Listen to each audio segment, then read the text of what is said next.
Bonjour à tous, c'est Guillaume de chez GDMAT. Bienvenue dans notre nouveau tuto pour vous aider dans tous vos projets de construction et de rénovation. Comme d'habitude, je vais laisser la parole à Mathieu pour vous expliquer le sujet du jour. Vous êtes prêts? C'est parti.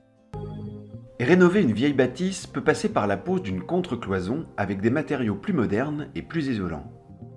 À 10 cm du mur, nous marquons des repères avec l'idée d'y caler une lisse. Une position marquée au cordeau bleu sur le plafond avant la fixation par vissage de cette lisse qui est en fait une cornière métallique capable de tenir nos plaques de cloison fibrées. La pose des lisses se poursuit sur le côté en prenant soin d'être toujours à 10 cm et surtout verticale. Même mesure au sol pour le vissage de ce demi-rail. Pour l'instant, il est vissé sur toute la longueur avec un écart de 60 cm en évitant de fixer le rail devant la porte puisqu'on enlèvera ce segment pour ne pas gêner le passage. L'originalité de cette pose, la fixation de ces montants horizontaux en forme de U. L'écart peut varier, mais il ne doit pas dépasser 135 cm. Ici, sur une hauteur totale de près de 4 mètres, nous distribuons 3 lignes d'appui intermédiaires en nous adaptant au lieu. Ces appuis servent de porte-broche que l'on peut faire glisser.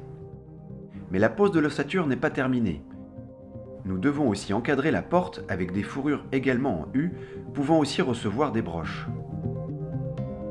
L'idée au final est d'avoir une broche tous les 60 cm sur une ligne horizontale. Ainsi, on peut préparer des lais de laine de roche de la même largeur et venir les embrocher. Il suffit maintenant de poser une clé sur les broches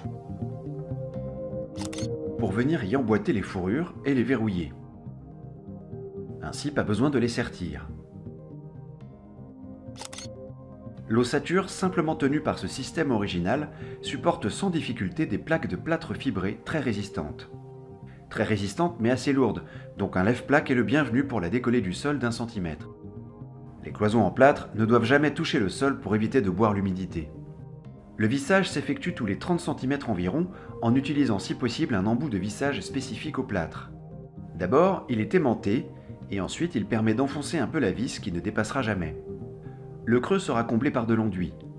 L'enduit justement, il doit être réalisé entre les plaques et sur toutes les bordures. Une couche est étalée à la spatule avant de déposer une bande à joint, elle-même noyée d'enduit. Il faut bien racler le surplus sans pour autant arracher la bande. Le même soin est porté sur le pourtour du passage de porte et à la jointure du plafond.